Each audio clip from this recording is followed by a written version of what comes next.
बाबा साईं बाबा के को जो है कि लोगों ने बहुत प्रताड़ित किया और उनके बारे में अनाप-शनाप बोलते हैं। उनके बारे में आपका क्या राय है?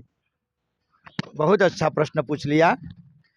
मैं तो उल्टा चल के पूरा भारत विचरण करता हूँ, समाज को मैसेज देने के लिए कि उल्टा करना बंद कर दो, सब सीधा है।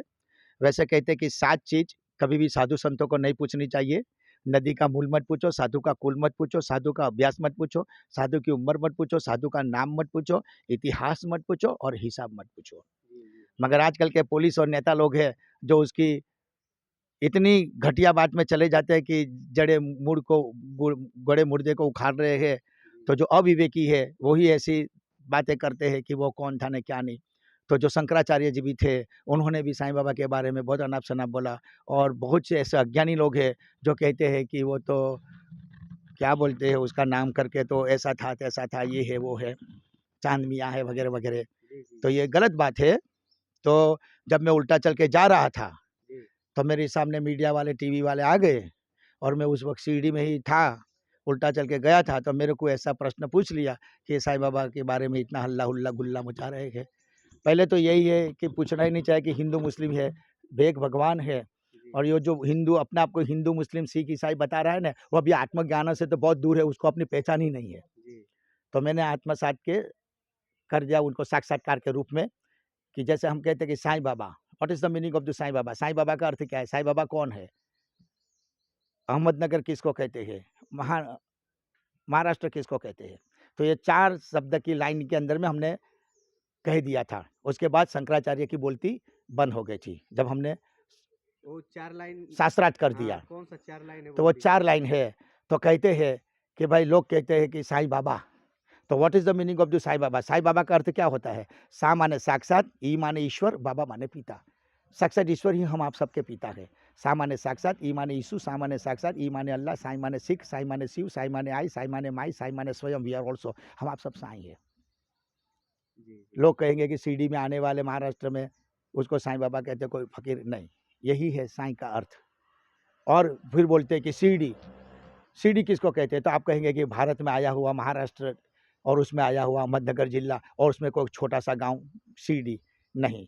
तो हमने उसको शास्त्रार्थ के रूप में कह दिया कि सिर, इसके ऊपर कुछ है? नहीं। कुछ नहीं। ये क्या है? एड़ी। इसके नीचे कुछ है? कुछ नहीं।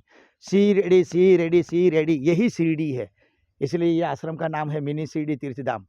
यही मिनी शिरडी है, यही शिरडी है। और इसी के अंदर में साक्षात ईश्वर हम आप सबके बीच में विराजमान है हृदय रूपी कमल में। और फिर कहते हैं कि अहमदनगर जिला, अहमदनगर, बोलते हैं अहमदनगर क्या है? तो कहते हैं कि महाराष्ट्र में आया हुआ कोई अहमदनगर जिला नहीं। यही काया रूपी काशी है। आप जिसको काशी कह रहे हैं वो काशी नहीं। वहाँ भी तो लूल लपाट दादागिरी सब हो रही है, खुनामर की। बोलते हैं काशी में जिसने जन्म लिया उसको मोक्ष मिल जाएगा, वो काशी नहीं। ये काया रूपी काशी है, इसको काशी कहा गया है। और इसी के अंदर में अहमदनगर, अहम और मद से भरा हुआ ये नगर है कि नहीं? अहम माने मैंने किया, मैंने होता तो, और मद मानी मेरे पास इतनी प्रॉपर्टी, इतनी जायदाद, इतने बंगले, इतनी गाड़ी, इतने ज़मीन है, इसको मद कहते हैं। तो यही अहमदनगर है, अहम और मद से भरा हुआ ये नगर है।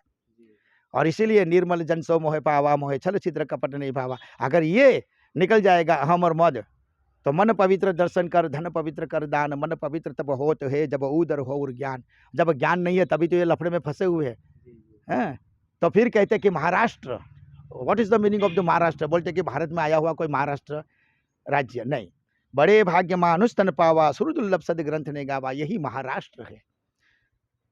गनीमन समझो कि आपको मनुष्य तन मिला है। बहुत भाग्य की बात है। बड़े भाग्य मानुष तन पावा, सुर दुर्लभ सद ग्रंथ ने गावा। ये शरीर संसार का है, समाज का है, प्रकृति का एक ऋण है, उसे उसी हवाले कर दो। आत्मा को परमात्मा के साथ जोड़ो। आत्मा सो परमात्मा, परमात्मा सो परम गति। ज़्यादा ज्ञान के लिए समय निकाल के आना। हमारी साधना मौन पर रहती है। मैं 36 साल मौन रहा, बोलने का कुछ नहीं, लिख लिख के देता था। तो जो लोगों ने कहा बाबा कुछ तो आप इतना अच्छा सत्संग करते हो, लिख तो बोल के, तो मैंने जब बोलने का शुरू किया तो मेरी आवाज़ बंद हो गई थी, बोल नहीं सकता था। फिर योग के द्वारा फिर ये वापस खुल गया। तो मैं जहाँ बोलना, किसके लिए बोलना, किसको बोलना, किसको सुनाना। और इसलिए हमारे साधु साई में कहा है कि दीक्षा और भिक्षा पात्रता को देख के दी जानी चाहिए। पहले के ज़माने के संतों के सानिध्य में 14-14, 12-12 साल तक रुकना पड़ता था।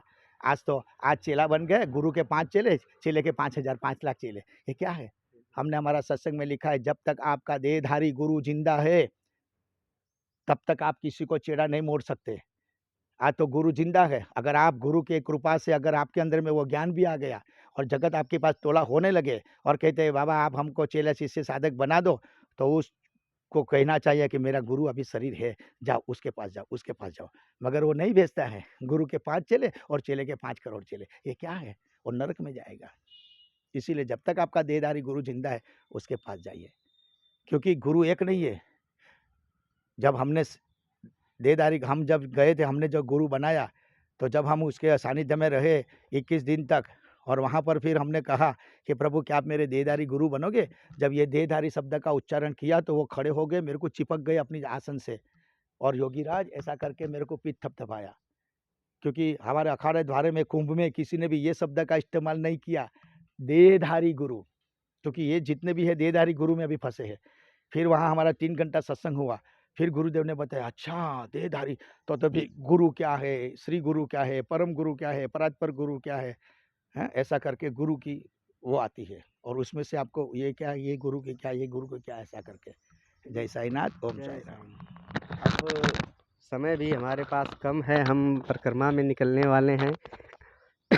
अब फिर कभी अवसर मिला तो प्रभु का सत्संग आप लोगों के बीच में ज़रूर जाएगा।